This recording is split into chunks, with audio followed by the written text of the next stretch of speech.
I'm Elsie, 21. My dad just handed me disinheritance papers as my birthday present while my entire family laughed and said he'd rather have no daughter than a failure like me. I took the papers, grabbed my suitcase, and walked out without a word. But a week later, they were all at my hotel door begging when the world discovered who I really was. Where are you watching from today? Drop your location in the comments below and hit that like and subscribe button if you've ever felt completely misunderstood by your family. You'll definitely want to stick around for what happened next. Let me take you back to where this all started because, honestly, the irony is almost too perfect. High school.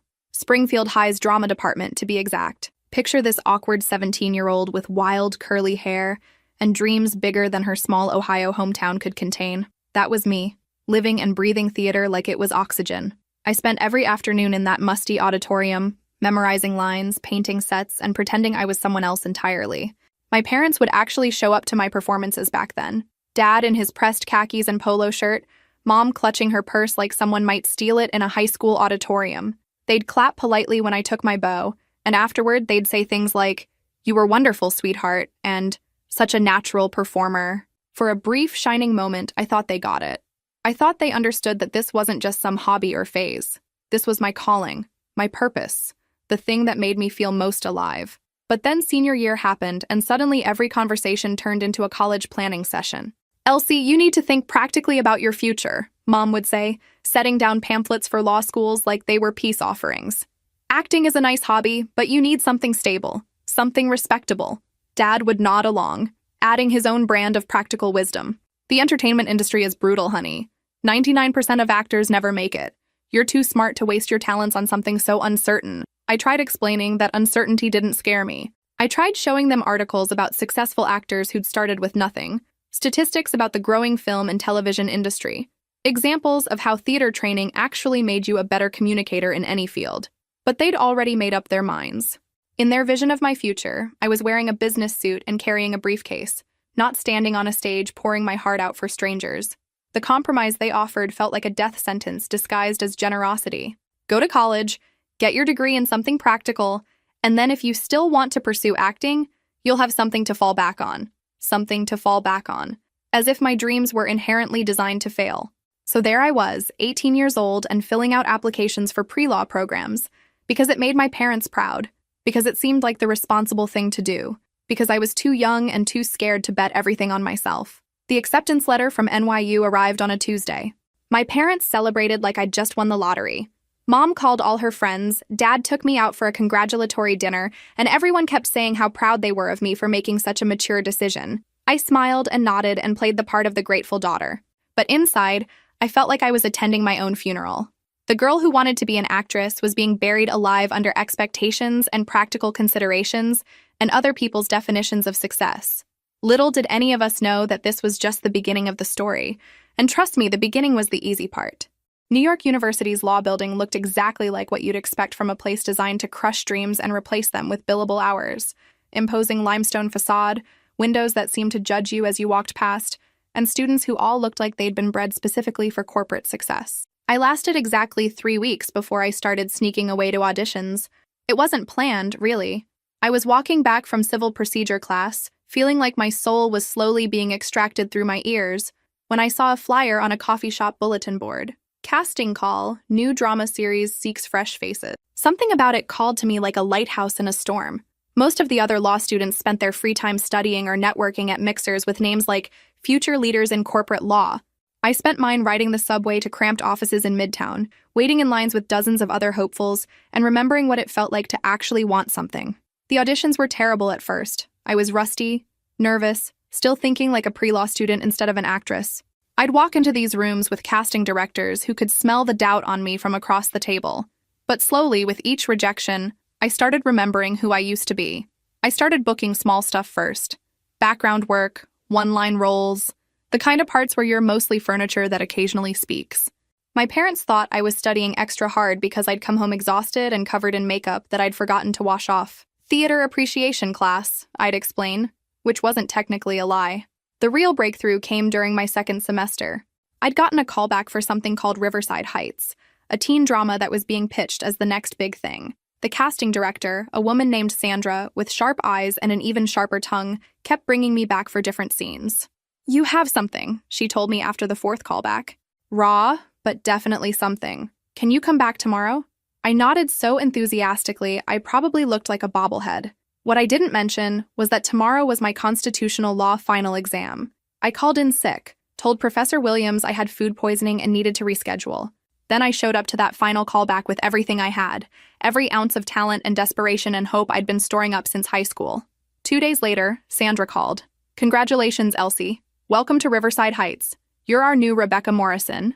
Rebecca Morrison, the troubled but brilliant daughter of the town's most prominent family, whose secrets would drive half the show's storylines. A lead role. An actual, honest-to-God lead role on a show that networks were already fighting over. I hung up the phone and immediately burst into tears, right there in the middle of the NYU library. Happy tears, terrified tears. What the hell am I about to do, tears? Because I knew, even before I dialed my parents' number, that this would change everything, that there was no way to play both sides anymore. No way to keep pretending I was the dutiful law student while secretly building the acting career they'd forbidden me to want. The phone rang 3 times before Dad picked up. Hey, sweetheart. How are classes going? Dad, I said, my voice already shaking. I need to tell you something important. Have you ever experienced that moment when you know you're about to drop a bomb that will change everything? That's exactly where I was, standing in my tiny NYU dorm room, phone pressed to my ear, about to tell my parents that their worst nightmare had just come true. I got a part, Dad. Not just any part.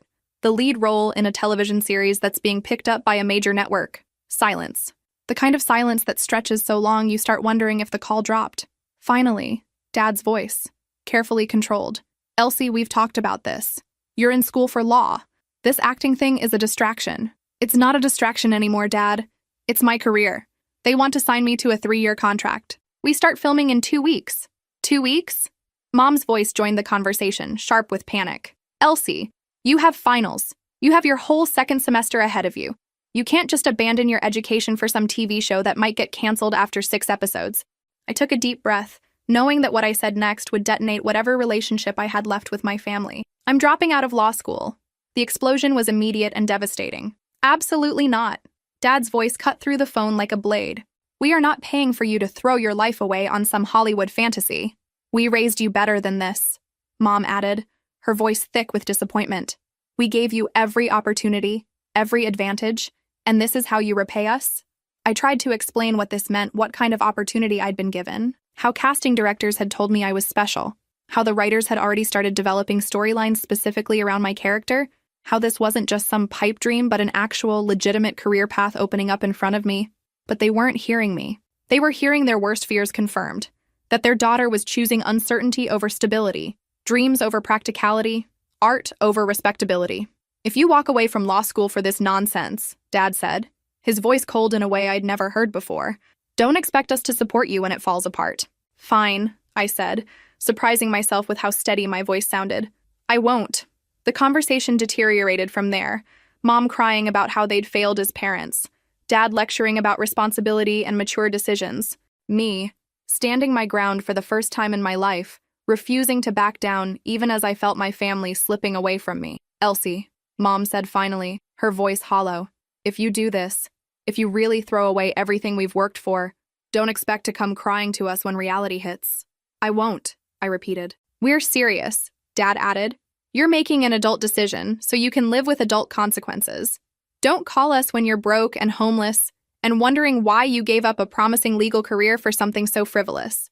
The line went dead.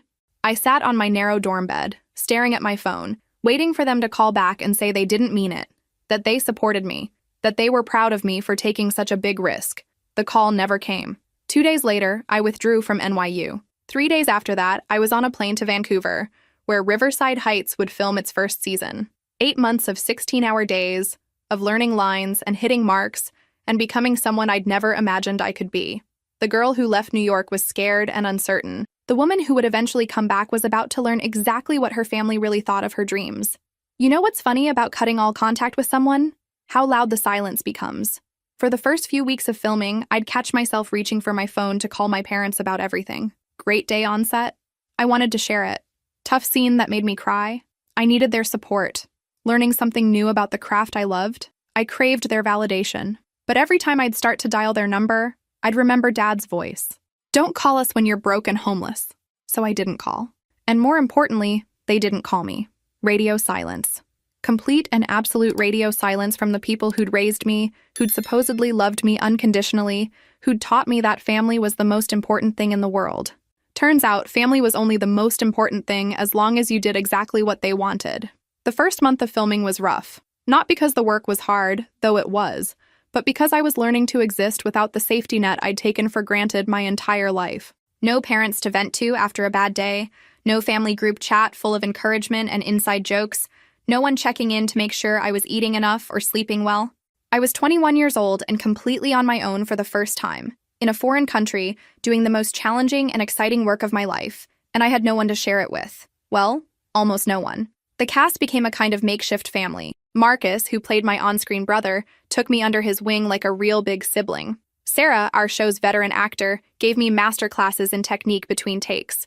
Even the crew started looking out for me. The green kid from Ohio who clearly had no idea what she was doing but was trying her heart out anyway. "Your parents know what you're doing out here?" Marcus asked one day during lunch break. We were sitting outside our trailers enjoying the rare Vancouver sunshine. "They know," I said carefully. "They're just not thrilled about it." Marcus raised an eyebrow. "Not thrilled about their daughter landing a lead role on a network TV show? What did they want you to be, a brain surgeon? Lawyer, actually." He laughed, then stopped when he realized I wasn't laughing with him. "Wait, you're serious? They're upset about this?" I nodded, not trusting my voice to stay steady if I tried to explain the whole story.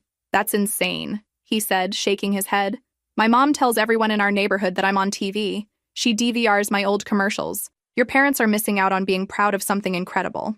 That was the thing that hurt most, actually. Not that they disagreed with my choice, but that they couldn't see what everyone else saw. That I was good at this, that I belonged here, that I was building something meaningful and beautiful with my life. The worst part was wondering if maybe they were right. Maybe I was delusional. Maybe I was throwing away something valuable for something worthless. Maybe their silence was just them waiting for me to come to my senses and apologize for being so foolish. Those doubts got louder during the harder days, when I couldn't remember my lines, or when a scene wasn't working, or when I felt like an imposter surrounded by real actors who actually knew what they were doing. But then something beautiful would happen. A scene would click perfectly, or I'd nail an emotional moment that had been giving me trouble, or a director would pull me aside to tell me how impressed they were with my growth, and I'd remember why I'd chosen this path in the first place. 8 months. That's how long I went without speaking to my family. 8 months of the most transformative, challenging, exciting period of my life, and they missed all of it. I told myself it didn't matter, that I was building a new life with new people who actually supported my dreams. But deep down, I kept hoping that when the show aired, when they saw what I'd accomplished, when the rest of the world recognized what I was doing, maybe they'd come around. Maybe they'd remember that they used to be proud of me. Maybe they'd want to be part of my life again. I was about to find out exactly how naive that hope was. Filming wrapped on a Tuesday in early November, 8 months after I'd last heard my parents' voices. As the crew packed up equipment and actors exchanged contact information and promises to stay in touch, I realized I was facing a problem I hadn't anticipated: what to do next. Most of the cast was heading back to Los Angeles to wait for news about a second season pickup. A few were going home to visit family before the show aired in January. Everyone had somewhere to go, people waiting for them, plans that made sense. I had a small apartment I'd been paying for but barely living in, and parents who'd made it crystal clear they didn't want to hear from me. "You coming to the wrap party tonight?" Sarah asked, slipping her arm through mine as we walked toward the parking lot. "Wouldn't miss it," I said, forcing brightness into my voice that I didn't feel. The wrap party was everything you'd expect from a group of 20-somethings who'd just spent 8 months working 18-hour days together. Loud music, cheap wine, and everyone talking over each other about their favorite moments from the season. For a few hours, I managed to forget about the growing anxiety in my chest about what came next. "So what's your plan?" Marcus asked during a quieter moment. We were standing on the hotel balcony, looking out over Vancouver's skyline. "Plan?" I laughed, but it came out hollow. "That's optimistic. I'm thinking I'll head back to my apartment, wait for the show to air, and see what happens next." "What about Christmas? You going home?" The question hit me like a physical blow. Home. Where exactly was home when your family had essentially disowned you for pursuing your dreams? "Maybe," I said vaguely, still figuring that out. But as the weeks passed and December approached, the idea started taking root in my mind. What if I did go home? What if I showed up for Christmas and tried to bridge the gap that had grown between us? What if 8 months had been enough time for them to miss me, to regret the harsh words, to realize that family should support each other even when they disagreed? The more I thought about it, the more it made sense. I'd be going home as a success, not a failure. I had a television show about to air, a career that was actually taking off, proof that my dreams weren't as foolish as they'd claimed. Maybe this was exactly what we needed to heal the rift between us. I started making plans without really admitting to myself that's what I was doing. Booked a flight to Ohio for December 20th, my birthday. Researched hotels near my parents' house, just in case things were still tense and I needed somewhere to stay. Even started shopping for Christmas presents, imagining their faces when they saw how well I was doing. "You sure about this?" Marcus asked when I told him my plan. We were having lunch in LA, where I'd been staying temporarily while figuring out my next move. "It's Christmas," I said, trying to sound more confident than I felt. "Family is supposed to be together at Christmas. Family is supposed to support each other's dreams too," he pointed out gently. "But yours kicked you to the curb when you needed them most." I knew he was right. Logically, I understood that nothing about their behavior suggested they'd suddenly change their minds about my career choices. But there was this stubborn part of me that refused to believe my parents could really be that cold, that unforgiving, that incapable of growth. They'd raised me. They'd loved me for 21 years. Surely that had to count for something. So I booked the ticket, packed my suitcase with carefully chosen outfits that looked successful, but not showy. Practiced conversations in my head where I'd explain what the last 8 months had been like, how much I'd grown, how right this path had turned out to be. I even wrote them a letter that I never sent, full of everything I wanted to say about how much I'd missed them, how sorry I was that we'd grown apart, how much I wanted them to be proud of me again. Looking back, I can see exactly how naive I was being, how desperately I wanted to believe that blood was thicker than disappointment, that love was stronger than wounded pride, that time could heal the kind of fundamental disconnection that happens when people simply can't understand each other. But at 21, I still believed in happy endings. I still thought that showing up with good intentions and a successful career would be enough to fix what had been broken between us. I was about to learn exactly how wrong I was. The flight from LAX to Columbus was 3.5 hours of pure anxiety. I spent the entire time rehearsing what I'd say when I saw them, how I'd explain the last 8 months, how I'd make them understand that I'd made the right choice. By the time the plane touched down, I'd convinced myself this was going to be the reunion I'd been dreaming of since the day I'd hung up on them. December 20th in Ohio was exactly what you'd expect. Gray sky, bitter cold, and that particular kind of winter bleakness that makes everything look like it's been drained of color. I grabbed my suitcase from baggage claim and looked around for my parents, even though I hadn't told them I was coming. Surprise, right? Show up on my birthday with proof that I'd made something of myself, and surely they'd be so happy to see me that all the hurt feelings would just melt away. Nobody was there, obviously, because nobody knew I was coming. I took a taxi to their house, watching familiar neighborhoods scroll past the windows and feeling that strange mix of nostalgia and dread that comes with returning to a place that used to be home but doesn't quite feel like it anymore. The house looked exactly the same. Same beige siding, same perfectly manicured lawn, same seasonal wreath that Mom changed out religiously every few weeks. Dad's car was in the driveway next to Mom's SUV, which meant they were both home. Perfect. Time for the grand reunion. I paid the taxi driver and stood on the sidewalk for a moment.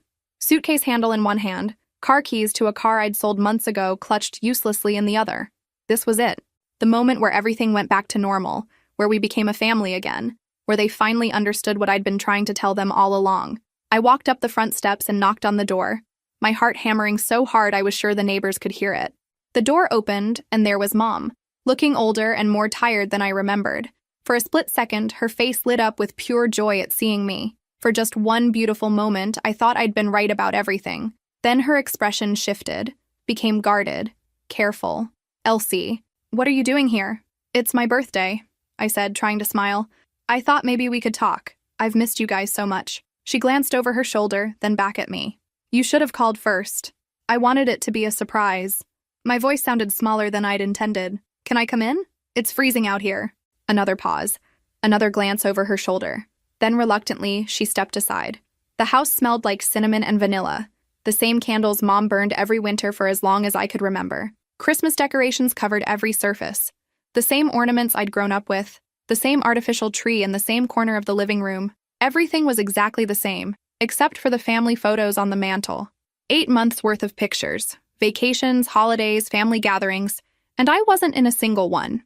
"Your father's in the living room," Mom said carefully.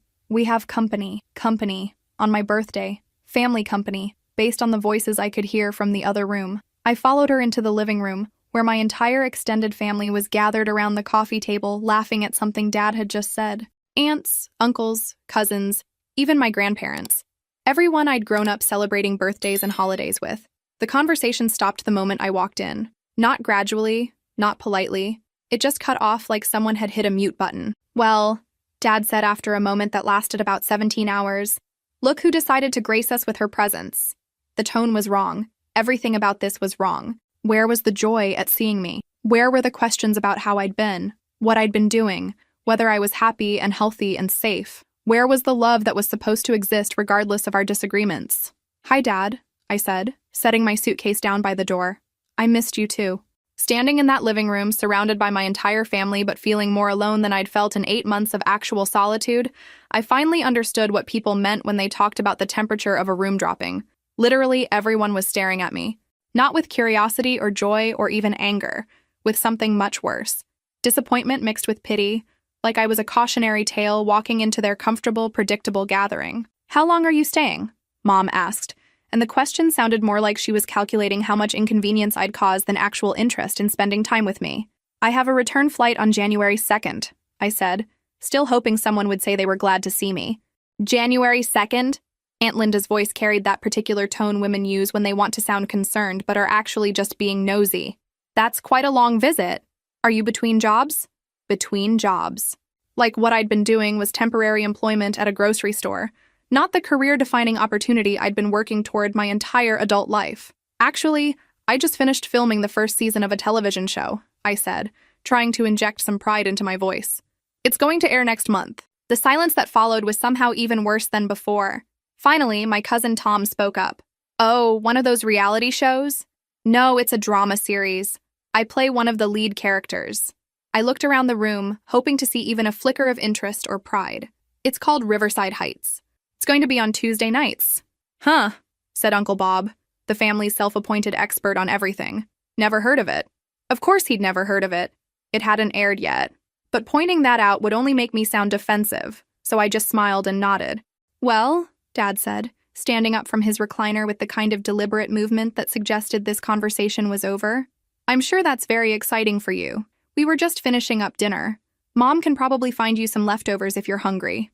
Leftovers.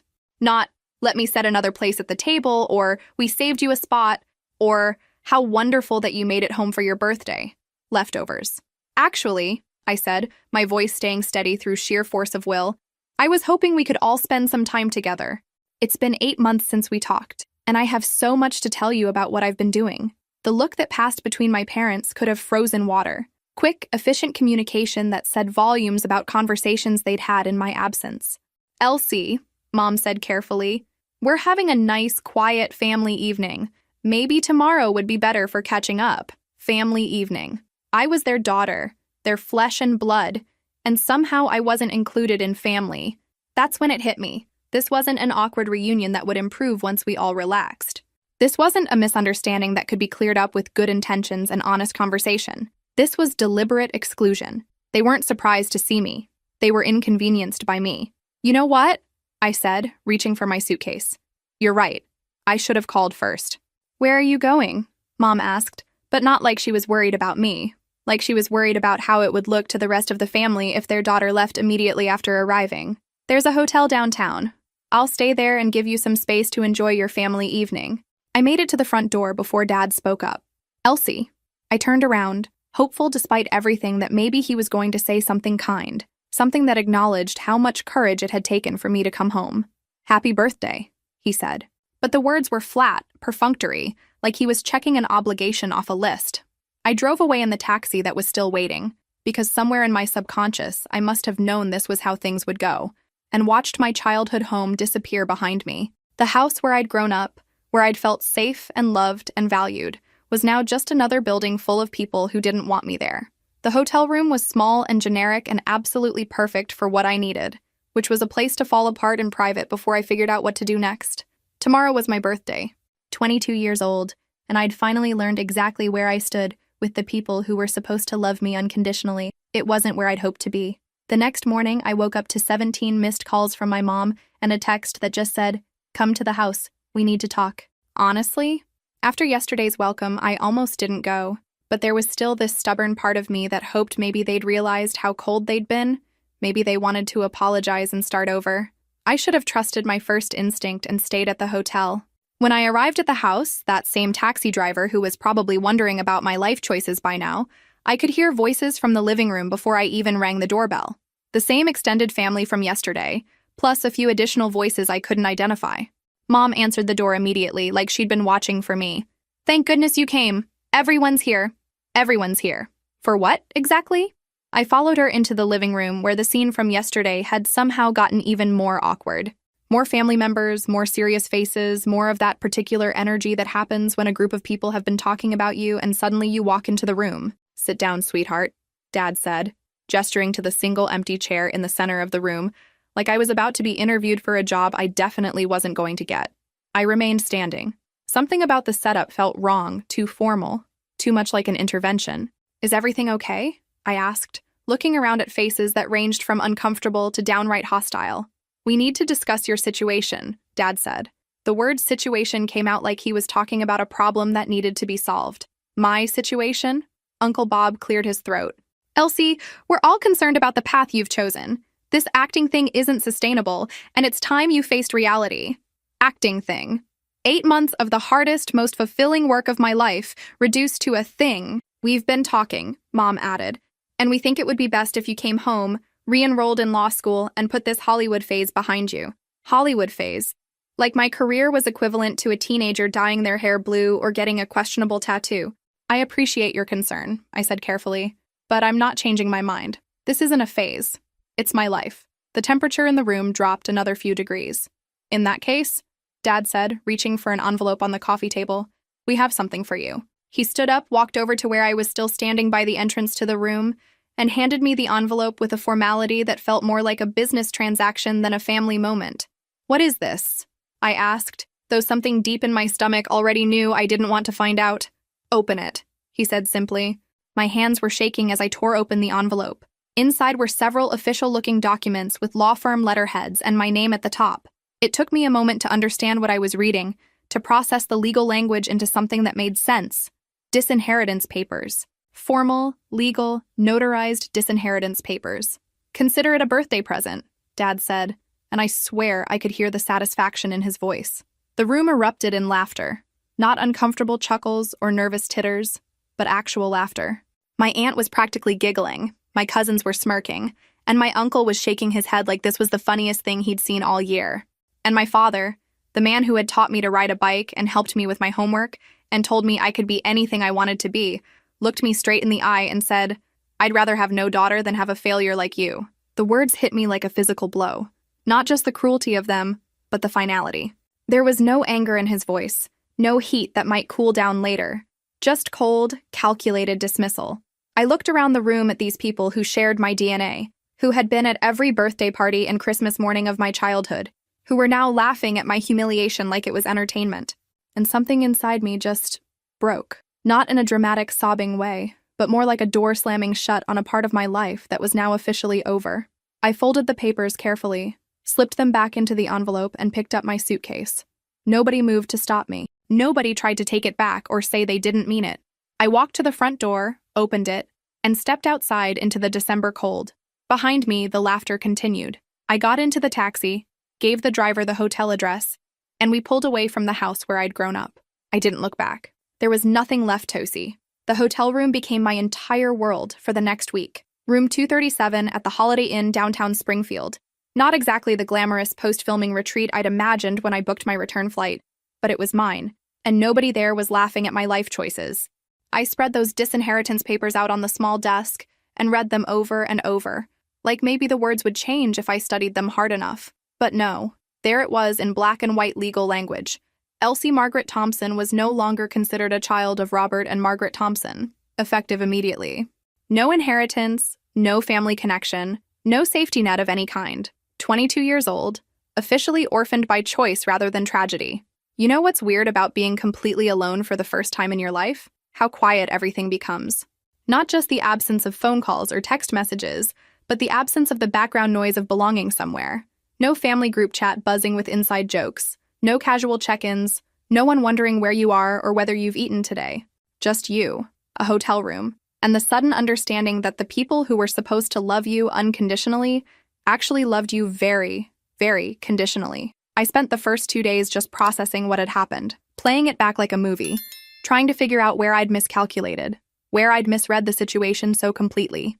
Had they always been this cruel, and I'd just been too naive to see it?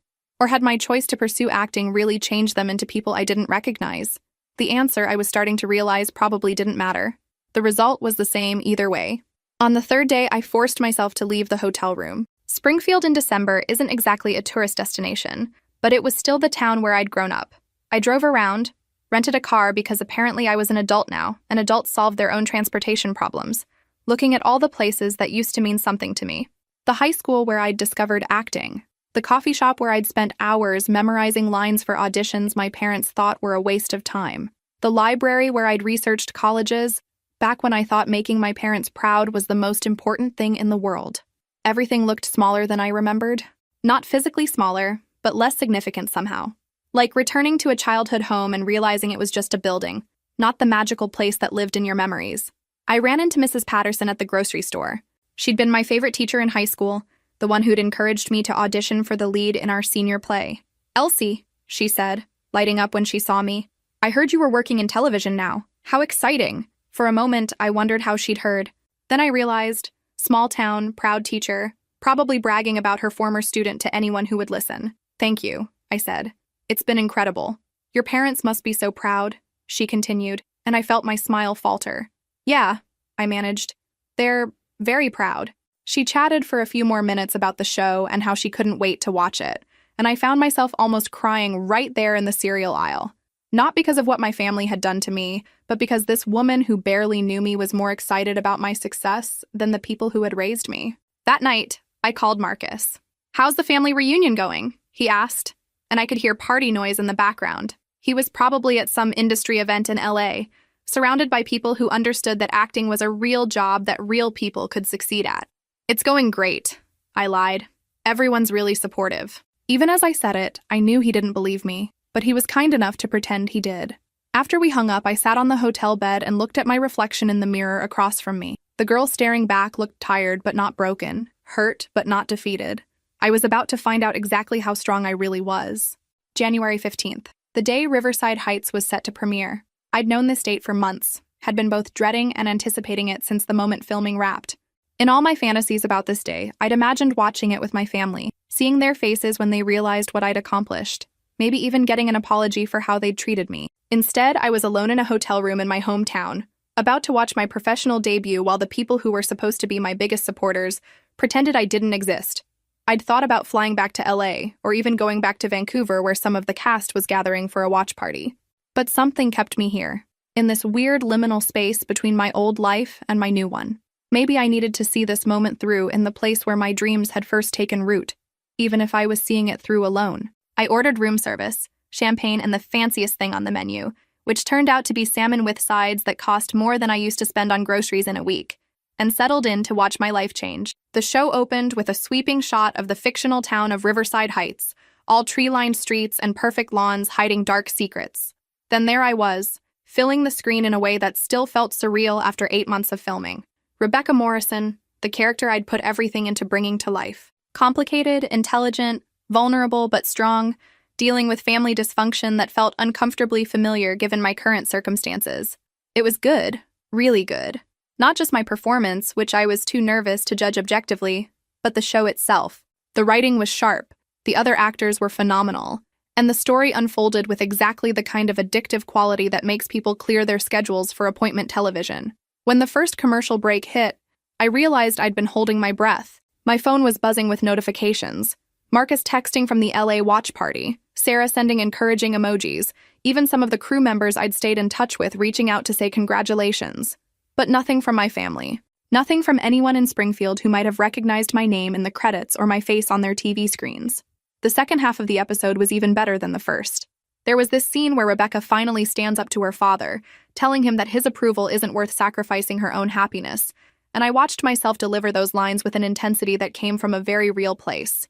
Art imitating life, or life giving weight to art. Either way, it was exactly what I needed to see in that moment. When the credits rolled, I sat in the silence of my hotel room and felt something I hadn't expected. Pride. Pure, uncomplicated pride in what I'd accomplished. I'd done it. I'd bet everything on myself and won. The next morning, I woke up to a world that had changed overnight. My phone was flooded with messages from people I hadn't heard from in months. College friends who'd seen the show, high school classmates who'd recognized me, even a few industry people who'd been watching and wanted to talk about future projects. And then, around 10 a.m., as I was checking out of the hotel, my phone rang with a number I recognized but hadn't seen in weeks. Mom. I stared at the screen for a long moment before answering. "Hello, Elsie," she said, and her voice was different than it had been 2 weeks earlier. Smaller, less certain. "We saw the show last night." "Oh," I said, because what else was there to say? You were really good. Really good. After months of telling me I was throwing my life away, suddenly I was really good. "Thank you," I said. "Listen," she continued. "Your father and we think maybe we were too hasty with what happened on your birthday. Too hasty. Like disowning your daughter was something you could accidentally do in a moment of poor judgment. We're at the hotel." Dad's voice joined the call. "In the lobby. We were hoping we could talk." I looked out my hotel room window and saw them down there, standing by the front desk, looking smaller and older than I remembered. "I'm actually leaving," I said. "My flight's in a few hours." "Please," Mom said, "just give us a few minutes." And there it was, the moment I'd been waiting for since December 20th. My parents asking for my time, wanting to talk to me, ready to admit they'd been wrong. The girl who'd arrived in Springfield 8 months after being rejected by her family would have run down to that lobby immediately, grateful for any crumb of acceptance they were willing to offer. But the woman who'd just watched herself succeed on national television had a different response. "I don't think so," I said. "But thank you for calling." I hung up before they could respond and finished packing my suitcase with hands that were steadier than I expected. Through the window, I could see them in the lobby, still waiting, probably expecting me to come down and gratefully accept whatever half-hearted apology they were prepared to offer. Instead, I called for a taxi. The ride to the airport was peaceful in a way I hadn't experienced since arriving in Ohio. No anxiety about what my family thought of me, no hope that this time would be different, no desperate need for their approval. Just me, my suitcase, and the absolute certainty that I was done trying to force people to love me on my own terms. My phone kept buzzing with calls from the same number. I turned it off. The flight back to LA felt different than any travel I'd done before. Not running toward something or away from something, but simply moving forward into a life that I was building entirely for myself. Marcus picked me up at LAX, his face lighting up when he saw me coming through the terminal. "There she is," he said, pulling me into a hug. "TV star. How was the watch party?" I asked as we walked toward his car. "Incredible. Everyone was texting about your performance. The producers are already talking about expanding Rebecca's storylines for season 2. He gave me a sideways look. "Speaking of which, how did your family react?" "They called," I said simply. And I didn't answer. Marcus nodded approvingly. "Good for you. Sometimes the best response to too little, too late is no response at all." Over the next few weeks, my phone continued to ring with calls from my parents. Voicemails that ranged from apologetic to confused to increasingly frustrated. When I still didn't respond, they tried different approaches. Emails, letters sent to my agent, even reaching out to friends from high school who might still have my current address. But I'd learned something important during my 8 months of silence followed by my birthday humiliation. Some bridges aren't worth rebuilding. Some relationships are only healthy when they end. The show was a massive success. Riverside Heights became the kind of cultural phenomenon that spawned think pieces and social media theories and actual academic analysis. Rebecca Morrison became a character that young women saw themselves in, quoted on Instagram, and wrote fan fiction about. And I became someone the industry wanted to work with. The offers started coming in almost immediately. Guest spots on other shows, auditions for films, meetings with producers who wanted to discuss projects specifically written for me. After years of hoping someone would give me a chance, I suddenly had the luxury of choosing between opportunities. 3 years later, I was sitting in my house in the Hollywood Hills. My house, bought with money I'd earned playing characters I loved, when my assistant brought me a stack of mail that included yet another letter from my parents. I almost threw it away unopened, like I had with all the others. But something made me pause, maybe curiosity about whether their approach had evolved at all. "Dear Elsie," it began, "we hope this letter finds you well. We've been following your career with great pride. Great pride. From the people who'd called me a failure to my face and laughed while they disowned me. We realize we made mistakes in how we handled your career choice, and we hope you'll consider giving us another chance to be part of your life. Another chance." As if what they'd done was a simple misunderstanding, rather than a calculated decision to hurt me as deeply as possible. We love you and miss you, and we hope that family can overcome any disagreement. Family, the same word they'd used to exclude me from their gathering, now being used to guilt me into forgetting how they'd treated me when I needed them most. I folded the letter carefully, walked to my fireplace, and dropped it into the flames. Some chances aren't worth giving. Some love comes too late to matter. I'd built a beautiful life without them, and I wasn't interested in going backward. 5 years after that birthday from hell, I was sitting in my favorite coffee shop in West Hollywood, reading a script for what would become my first lead role in a major motion picture, when a familiar name popped up on my phone. Not my parents this time, but my cousin Sarah, the one who'd been at the Disinheritance party, though she'd looked uncomfortable during the worst parts of it. "Elsie, it's Sarah. I know you probably don't want to hear from anyone in the family, but I thought you should know. Your dad's in the hospital."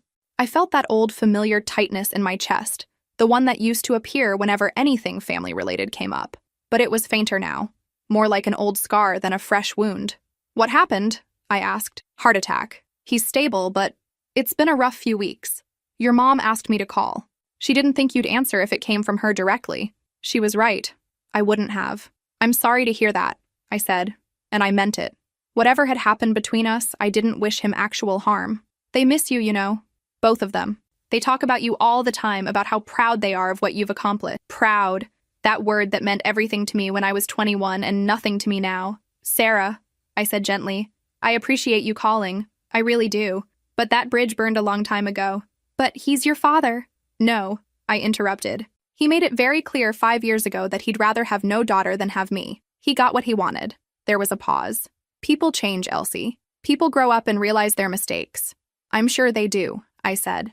"But some mistakes don't get to be undone just because you realize you made them." After we hung up, I sat in that coffee shop for a long time, watching people come and go, thinking about the girl I used to be and the woman I'd become. I thought about the daughter who would have dropped everything to rush to her father's bedside, desperate for any opportunity to reconcile. I thought about the version of this story where I would have gone back to Ohio, where we would have had some tearful reunion, where family love would have conquered all our differences. I thought about forgiveness and second chances, and all the beautiful narratives people tell themselves about family healing. And then I ordered another coffee and went back to reading my script. Some stories don't end with reconciliation. Some wounds don't heal just because time passes. Some relationships are healthiest when they exist only in the past tense. I'd grieved the family I thought I had and built a new life with people who supported my dreams from the beginning. I had Marcus, who'd become more of a brother than any blood relative ever was. I had Sarah from the show, who called me on my birthday every year to remind me how far I'd come. I had an entire chosen family of friends and colleagues who celebrated my successes and supported me through my struggles. I had love, real love, the kind that doesn't come with conditions or ultimatums or demands that I be someone other than who I am. And I had myself, the girl who'd been brave enough to bet everything on her dreams and wise enough to walk away from people who couldn't see her worth. 6 months later, I won my first Emmy. As I stood on that stage, holding the award and looking out at an audience full of people who understood what it meant to make art for a living, I felt a deep sense of completeness. In my acceptance speech, I thanked my castmates, my directors, my agent, and the fans who'd made Rebecca Morrison feel like a real person, rather than just a character. I didn't thank my family. I didn't send a message of forgiveness or reconciliation to people watching back in Springfield. Instead, I thanked the young dreamers who might be watching, who might be facing pressure to give up on their aspirations, who might need to hear that sometimes the people closest to you are the least qualified to judge your potential. "Trust yourself," I said into that microphone, speaking directly to the girl I used to be. "Your dreams are valid, your talent is real, and you don't need anyone's permission to become who you're meant to be." The applause was thunderous, but the real victory was the peace I felt saying those words. If this story resonated with you, make sure to like and subscribe for more stories about finding the courage to choose yourself even when it costs you everything you thought you wanted. Sometimes the family that matters most is the one you build for yourself. I'm Elsie, 27, Emmy winner, and the daughter who learned that love without respect isn't love at all. And I've never been happier to be wrong about happy endings.